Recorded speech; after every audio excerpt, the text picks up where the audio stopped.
Sekarang kita dengan kitab At-Targhib wa At-Tarhib. At-Targhib fil Ghazwi fil Bahri. At-Targhib fil Ghazwi fil Bahri.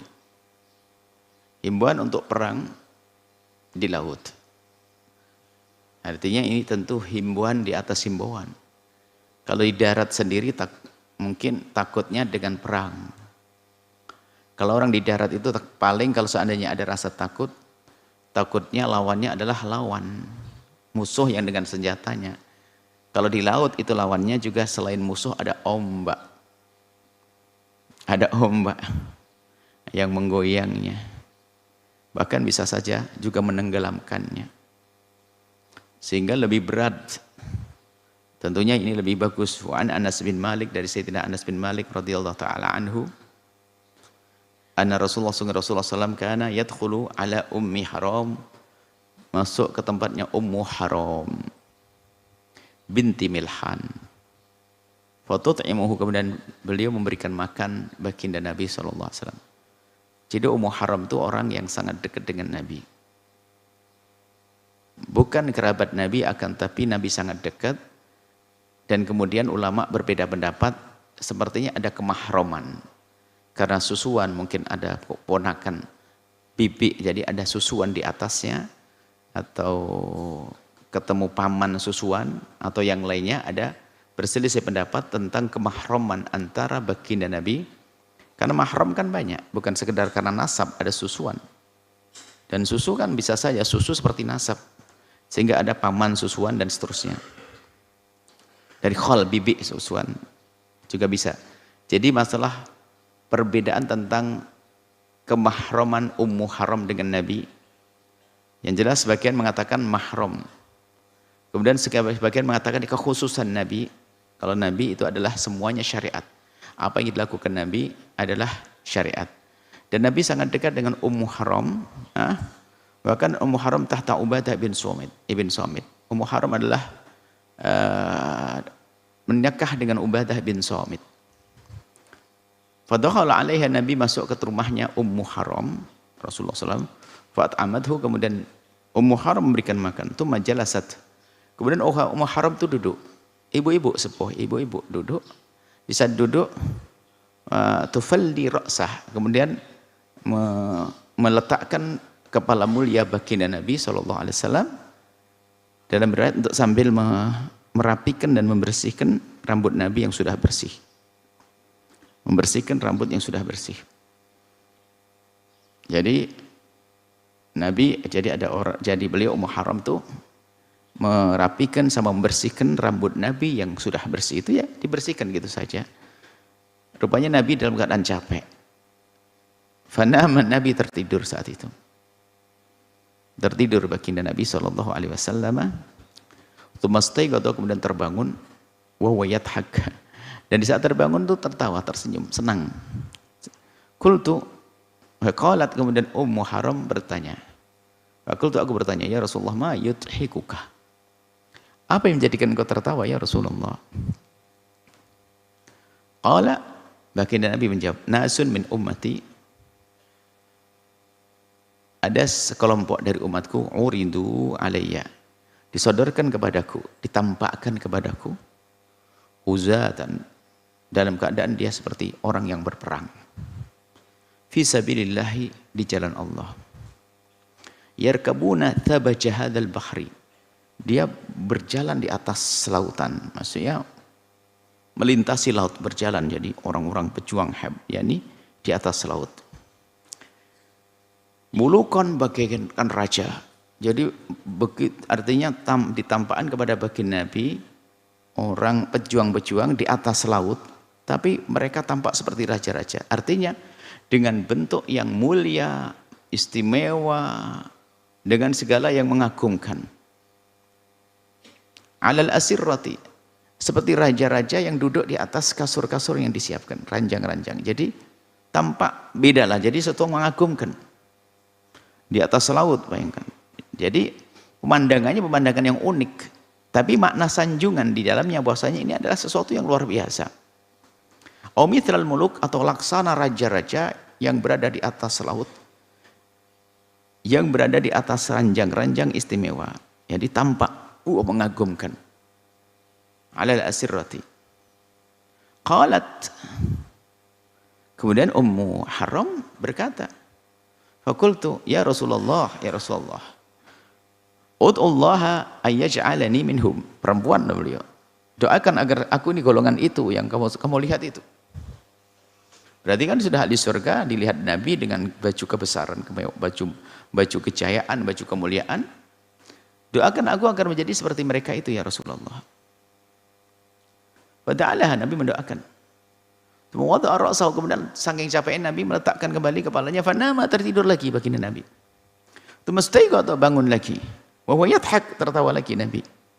Wa qalat, wa qultu, kemudian Ummu Haram bertanya, ma yudhikuka ya Rasulullah, apa yang buatmu tertawa lagi ya Rasulullah? Qala nasun min ummati, lagi kelompok umatku, berarti lain lagi. Uridu alayya huzatan, disodorkan kepadaku dalam keadaan dia ghuzah, seperti orang-orang yang pasukan perang fisabilillah, di jalan Allah. Kama qala fil ula, seperti cerita yang pertama. Qalat, kemudian Ummu Haram bertanya, fakultu ya Rasulullah, ud'ullaha, berdoalah kepada Allah untukku, ayyaj'alani, semoga Allah menjadikanku minhum, termasuk golongan orang seperti itu. Cita-citanya tuh kayak itu, perang, bisa mati syahid. Qala, Nabi menjawab, anti minal awwalin, kamu golongan orang-orang yang pertama. Pertama di sini adalah kan dua kali mimpinya. Kelompok yang lebih unggul yang pertama, bukan yang kedua. Jadi ada, engkau bergolongan orang yang pertama. Maksudnya engkau masuk golongan yang pertama. Bisa jadi dalam mimpi itu terlihat Ummu Haram atau bagian Allah alam. Yang jelas Nabi menyampaikan engkau golongan yang pertama. Farakibat Ummu Haram, kemudian suatu ketika Ummu Haram mengendarai, menaik, Ummu Haram bintu Milhan naik al-Bahra, menyeberangi laut. Fi zaman Muawiyah, di zaman Muawiyah ini bukan zaman kepemimpinan Muawiyah, tapi zaman kepemimpinan Sayyidina Utsman, yang kebetulan pasukan perang itu adalah yang dipimpin oleh Muawiyah. Di situ ada Ubadah bin Somit ikut di dalamnya, termasuk istrinya ikut. Jadi dalam sebuah peperangan di atas laut. Jadi Muawiyah yang memimpin. Baik. Fasuri'at, kemudian suri'at an dabatiha. Jadi kendaraannya itu agak balelo, sehingga terjatuhlah Ummu Haram dari kendaraan waktu turun dari perahu. Hina kharajat minal bahri, waktu mau keluar dari laut mau ke darat, rupanya kendaraan atau keledai yang dinaikinya itu agak sedikit merontak, atau kudanya merontak, terjatuh, fahalakat, mati. Wafat Ummu Haram di situ. Radhiyallahu anha, semoga Allah memberikan keridhaan kepadanya. Nah ini muttafaqun alaih, hadis Imam Bukhari Muslim. Ini kisahnya Ummu Haram, didoakan Nabi, benar wafat di situ. Wafat dalam pasukan yang menuju peperangan. Kemudian memang ini jumhur ulama mengatakan perempuan apalagi dengan suaminya boleh bepergian di seperti ini. Sebagian seperti Imam Malik dan Imam Malik kan sering banyak sabdu dhari'ahnya. Itu kalau perahu-perahu kecil nggak boleh perempuan ikut perang dan sebagainya, karena nggak sehat. Karena namanya manusia kan pasti akan buang hajat dan sebagainya. Ya kalau perahu gede seperti hari ini, perahu hari ini kan bisa sampai 10 kali aula ini, gedenya. Dan toiletnya tertutup rapi. Kalau zaman dulu kan perahu-perahu kapal-kapal kecil, sehingga mungkin buang airnya kurang terhormat, sehingga sebagian madhab kayak madhab Imam Malik itu melarang. Gak usah ikut perempuan, karena itu menghantarkan kepada itu tadi, kurangnya kehormatan wanita. Mungkin di saat biasa-biasa saja, iya dia bisa duduk di tempat yang aman, nyaman, tapi kalau lagi buang hajat bagaimana? Nah ini perbedaan di antara para a'immah. Yang jelas Ummu Haram bepergian dengan suaminya, itu termasuk paling jelasnya satu hujjah, jika tujuannya jelas seperti berperang, begitu, untuk berjuang yang sudah direncanakan, maka menjadi boleh. Itu sudah jelas di sini penjelasannya atau contoh.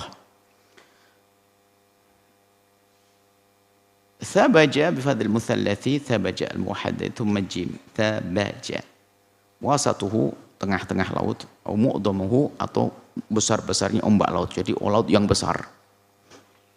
Menyeberang laut yang besar. Ada kan laut kecil. Nyeberang laut sedikit, bukan laut besar, lautan lepas gitu saja. Qala al-Mundhiri, Imam Mundhir berkata, wa kana Muawiyah qad aghza. Muawiyah telah menyuruh perang, aghza itu menyuruh perang atau mengajak perang Ubadah bin Samit, Kubrus, ke wilayah Kubrus. Kubrus itu diceritakan wilayah, tidak tahu sekarang jadinya apa, antara Turki dengan Syria. Gitu. Antara Turki dengan Syria. Jadi ada wilayah antara Turki dengan Syria. Faraqibal bahra, naik kendaraan. Ubadah bin Samit sama Muawiyah naik kendaraan, ghaziyan untuk berperang. Waraqibat ma'ahu zaujatuhu, kemudian istrinya ikut juga, Ummu Haram. Aqul inna ma ghaza Muawiyah tu bi nafsihi. Muawiyah perang dengan diri sendiri. Fi zamani Utsman, pada zaman Utsman. Muawiyah turun ikut perang. Wa kana fil jaisi Ubadah. Di dalam pasukan itu ada namanya Ubadah bin Samit, yang itu adalah suami daripada Ummu Haram, dan Ummu Haram ikut. Kemudian wa Ummi Haram binti Milhan, dari Ummi Haram binti Milhan radhiyallahu taala anha, qalat, beliau berkata, kalau Rasulullah bersabda, al-ma'idu fil bahri, al-ma'idu fil bahri alladhi yusibuhu al-qai'u. Al-ma'id adalah orang yang mabuk di laut, alladhi yusibuhu al-qai'u, yang kena muntah, maksudnya mabuk muntah-muntah di laut. Mabuk di laut, muntah-muntah di laut, yang waktu naik kapal. Subhanallah, luar biasa. Yang belum pernah naik nggak bisa ngebayangin. Kalau lagi yang pernah naik ya begitulah. Ya, nih. Mual. Lahu ajru syahidin, mendapatkan pahala orang mati syahid. Wal ghariqu, tenggelam, lahu di laut, ajru syahida, ini pahala 2 mati syahid. Rawah Abu Dawud. Adapun hadis ini para ulama ada yang berkata ini hadis nggak ada hubungannya dengan tujuan perang. Akan tapi siapapun yang melakukan perjalanan di atas laut, asalkan perjalanan bukan yang haram tujuannya, seperti untuk mencari tujuan halal seperti mencari nafkah dan lainnya, untuk silaturahmi naik laut, kemudian dia menemukan muntahamu, dia mabuk dan sebagainya, maka itu mendapatkan pahala mati syahid. Kalau sampai tidak tenggelam di laut, maka tenggelam itu tadi kan disebutkan termasuk syuhada. Orang mati syahid yang pernah disebut baginda Nabi adalah al-ghariq, orang yang mati tenggelam. Cuman ini juga sebagian mengatakan ini adalah yang berada di peperangan tadi. Di peperangan yang mau berperang, kemudian dia mual, muntah, dia pahala syahid. Kalau nanti sampai dia tenggelam lalu mati, 2 pahala mati syahid. 2. Baik. Kemudian at-targhibu minal firari minaz zahfi. Ini ancaman untuk keluar dari barisan perang. Karena itu mengganggu strateginya panglima. Dosa besar. Jadi keluar dari barisan perang itu dosa besar. Karena panglima itu di saat akan menurunkan pasukan sudah berhitung. Di saat akan menurunkan pasukan sudah berhitung. Dengan jumlah lawan begini, pasukanku sebegini, akan aku letakkan di sini, ada ini pos-pos tertentu, bagian-bagian tertentu, ini panglima sudah berpikir matang. Diturunkanlah pasukan. Tahu-taunya di tengah peperangan lari, haram, dosa gede. Karena ini ngerusak tatanan.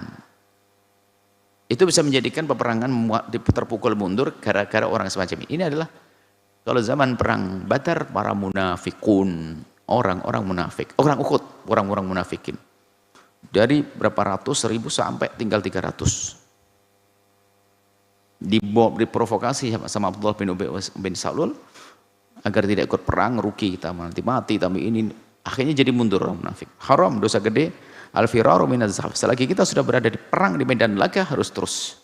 Kalau kita mundur, merusak tatanan, aturan, rencana, strategi yang sudah disiapkan oleh panglima, itu membahayakan. Maka itu betul. Sebetulnya ini kalau dikembangkan bukan sekedar urusan-urusan seperti itu. Dalam dunia manajemen, kan namanya kerja itu kan sudah dibagi-bagi tugasnya masing-masing. ada bagian bersih-bersih, bagian security, ada bagian, kalau sudah diatur bagiannya, kemudian diturunkan, selesai. Anggap saja dalam sebuah perjalanan, ya, ini bagian kamu jaga tas, kamu yang jaga jamaah biar enggak bubar, enggak biar arahnya jelas, dikasih.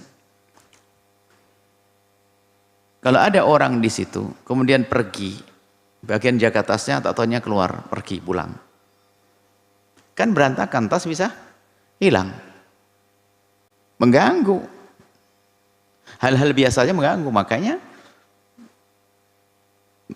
tidak dibenarkan kalau tiba ada orang-orang sudah ditugasi nggak ngerjakan tugas, ini bikin kesel.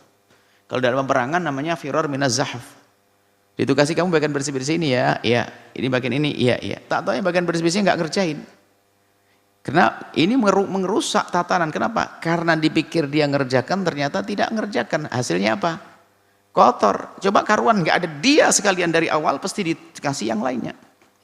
Makanya orang-orang jujur dalam bekerja ini bahaya, orang tidak jujur. Makanya kalau kita bertugas, jalankan tugas, jangan menjalankan tugas dengan serius. Ini termasuk amanah, kejujuran, kehebatan. Biarpun di Ramadan begini, kalau tugasnya di kantor, tak taunya kok ikut pengajian pun juga nggak benar. Alasannya Ramadan, baca Quran. Tugasmu adalah sudah jelas. Jangan keluar dari tugasmu, rizkimu jadi haram.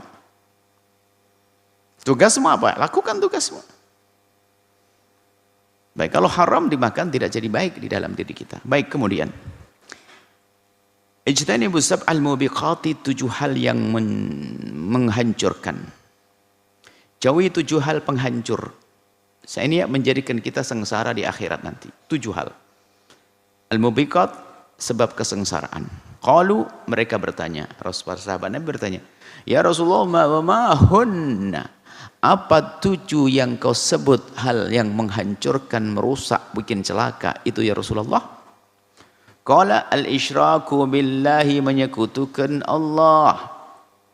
Pembahasan akidah, menduakan Tuhan, menduakan zatnya, menduakan sifatnya.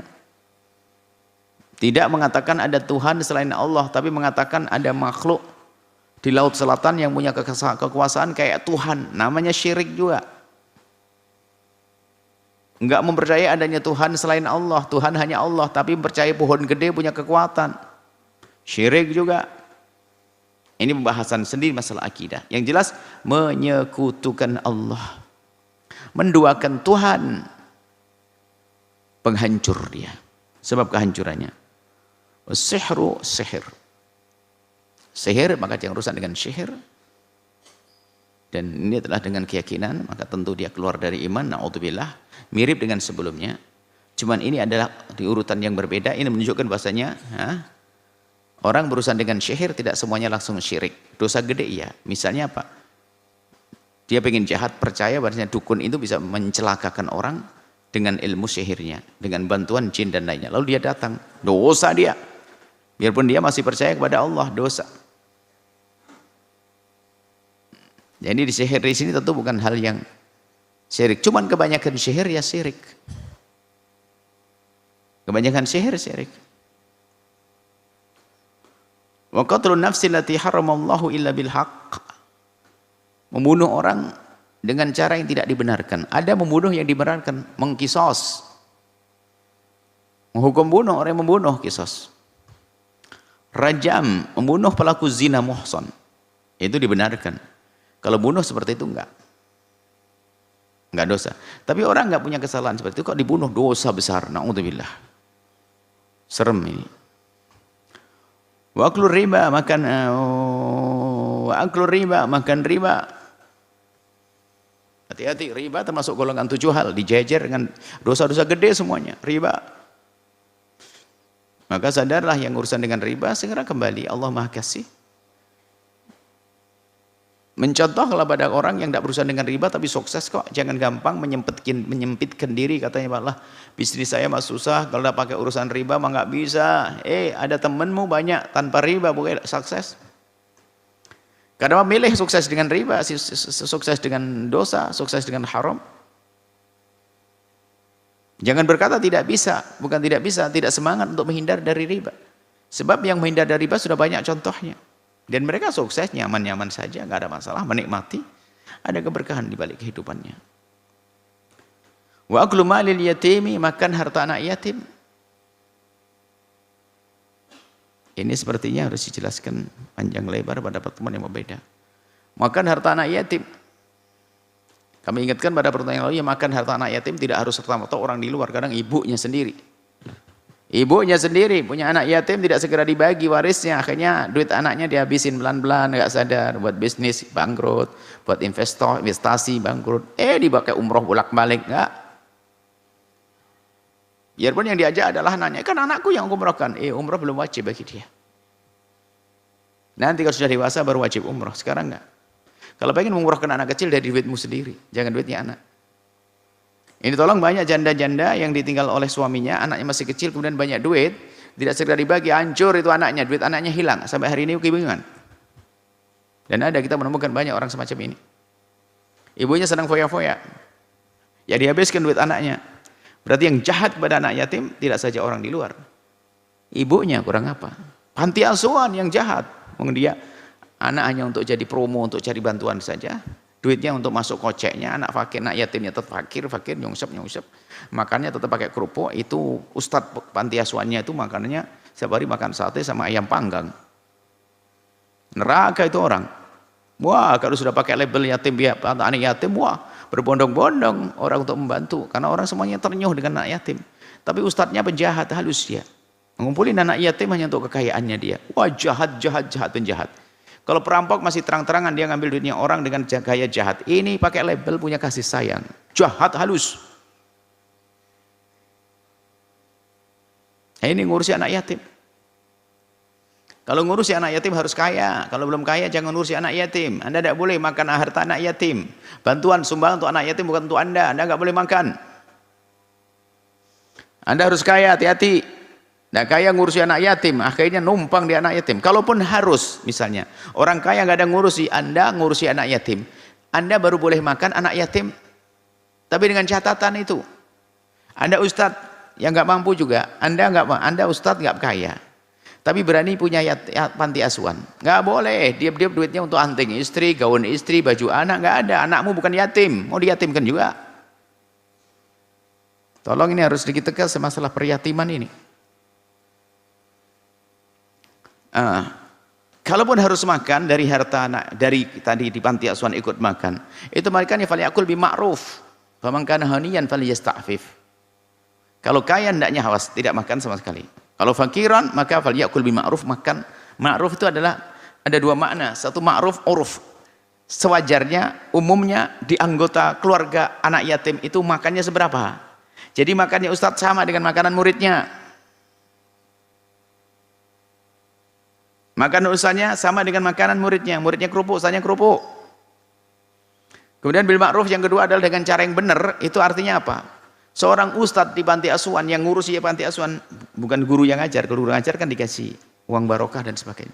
Yang ngurusi anak yatim, maka kalau ingin makan anak yatim nanti, yang kedua caranya adalah, kalau suatu ketika kaya, dicatat itu yang dimakan selama bertahun-tahun diganti. Misalnya setiap hari begini sama 4 tahun saya ganti. Makanya kalau urusan anak yatim harus benar-benar hati-hati, waspada. Jangan kejahatan tersublung di balik keyatiman. Nah ini wa tawalli yaumadul zahf. Tawalli itu berpaling, kembali, tidak melanjutkan perang. Itu yaumaz zahf, yakni waktu perang zahf atau waktu pasukan bergerak. Zahf bergerak seperti merayapnya pasukan menuju lawan. Di saat pasukan sudah bergerak menuju lawan, sudah mulai, tak taunya kok dia mundur. Ini membahayakan. Bahkan mundurnya satu orang, satu tok mundur. Anda tidak jadi perang deh, takut. Dia satu, didengar oleh temannya, bikin yang lain juga ketakutan. Tak taunya yang ikut mundur, bisa saja bubar itu pasukan. Seperti yang terjadi waktu perang Uhud. Satu meredam semuanya. Sampai ratusan. Wa qadhful muhsanatil ghafilati, menuduh perempuan berzina. Al-muhsanat adalah perempuan yang menjaga diri, terhormat. Bukan perempuan yang mengobrol dirinya, menceritakan tentang kehinaan zinanya. Kan ada perempuan ngomong, kemarin aku zina di sini, aku zina di situ, aku zina dengan ini. Perempuan tidak terhormat, lain cerita, bukan itu. Maksudnya wanita al-muhsanat yang menjaga diri, kemudian ghafilat, urusan perzinahan nggak akan terlintas di benaknya. Bukan perempuan yang pikirannya ngeres, yang pikirannya kotor, enggak. Ada perempuan pikirannya kotor, ngeres. Kerjaan ini, bukan itu. Ghafilat, enggak kepikir hal begitu. Karena wanita terhormat. Al-mu'minat yang beriman. Lah kok dituduh berzina? Waduh, dosa gede orang ini. Baik. Muttafaqun alaih, hadis riwayat Imam Bukhari Muslim. Wa fi riwayatil Bazzar, riwayat Bazzar, al-kabairu sab'un. Dosa besar ada 7. Fa dzakaraha, kemudian lain disebut bil makna. Di antara lakin dzakara badal as-sihri, sihirnya diganti al-intiqala ilal a'rabi ba'dal hijrati. At-ta'arrub dalam hadis ini, at-ta'arrub ba'dal hijrati, at-ta'arrub intiqal ilal a'rab. Itu zaman dulu gini. Pada masa yang belum stabil, belum aman, maka Nabi memerintahkan hijrah. Jangan kalian berada di negeri kafir waktu itu Madinah, Mekah. Yang bisa hijrah segera hijrah. Karena apa? Selagi kamu masih di wilayah kekafiran, khawatir yang terganggu anakmu, keturunanmu bisa tumbuh dalam keadaan tidak beriman karena lingkungan. Lalu diperintahkan hijrah. Ini sebelum Fathu Makkah, sebelum kemenangan kembali diraih. Kemenangan digapai oleh Nabi waktu kembali ke Mekah aman. Dulu waktu Mekah belum dipegang kembali oleh Nabi. Nabi kan ke Madinah dulu, sukses di Madinah, balik lagi ke Mekah, namanya Fathu Makkah. Kemenangan Nabi masuk kota Mekah. Sebelum Fathu Makkah ini, lihat, Mekah dikuasai oleh orang-orang yang tidak beriman. Sehingga yang beriman di situ tertindas, terganggu. Jadi beribadah tidak leluasa. Sehingga sangat mungkin nanti orang berubah agama di situ. Nah, makanya at-ta'arrub atau intikal ilal a'rab, kembali meninggalkan, sudah hijrah kok balik lagi ke tempat semula. Ini termasuk dianggap sebuah pelanggaran dosa zaman itu. Sebab apa? Sudah di lingkungan untuk menguatkan di tempat yang baru akan terjadi satu kehidupan yang bagus, komunitas yang bagus. Enggak, dia balik lagi ke tempatnya dulu. Ini ta'arrub yang diharamkan. Itu ada disebutkan di riwayat lain, akan tapi para ulama menjelaskan itu adalah kejadiannya adalah kalau kisah di Mekah adalah sebelum Fathu Makkah. Tapi itu masih tetap diberlakukan kalau kita sudah hijrah dari negara dan lingkungan yang tidak baik kemudian ke tempat yang bagus, maka termasuk dosa kalau kita balik lagi. Apa yang dicari coba? Sudah dapat lingkungan yang bagus, keluarga yang bagus, tetangga yang bagus. Lah kok masih pengen ketemu dengan tetangganya yang pemabuk, judi, zina bebas dan sebagainya. Ini kan menunjukkan lemahnya iman. Maka itu termasuk minal kabair, dianggap dosa besar. Kurang lebih seperti itu. Semoga Allah memberikan kepada kita pemahaman yang benar. Wallahu a'lam bishawab. Setelah Anda menyaksikan video ini, jangan lupa berselawat kepada baginda Nabi Muhammad sallallahu alaihi wa alihi wa sahbihi wasallam.